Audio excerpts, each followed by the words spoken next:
that are àìsàn àjogúnbá. the sickness that are in tó ń torí bàbá bọ́ sórí ọmọ. that tó ń torí ìyá bọ́ sórí ọmọ. generations èyí tó tún ti bẹ̀rẹ̀ iṣẹ́ that have started nínú ayé àwọn kan lórúkọ Jésù ìmọ́lẹ̀ ó yá tì í jáde. Jesus, the light of God, move them out now. Ogun bó ṣe ń ṣe wọ́n nìyẹn.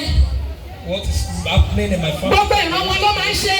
From generation to generation. Àwọn àìsàn tá a jogún nínú ẹ̀jẹ̀. The sickness we inherit from the blood. Èyí tá à ń pass láti generation kan sí mi. That we pass from mother to Ní children. orúkọ Jésù Kristi ti Násárẹ́tì. In Jesus' name. Gbogbo àìsàn bẹ́ẹ̀ ó yá jáde. Those sickness come out by fire. Ó yá jáde. Let them come out by fire. Ó yá jáde.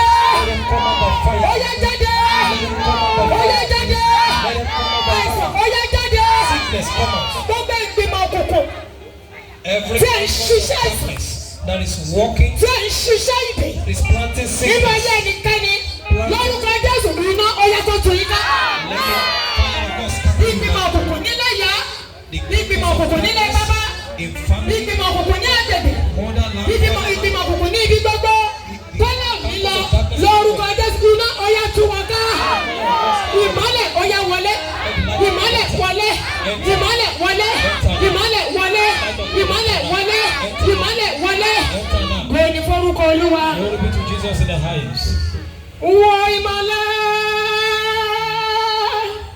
Láyé ọ̀kan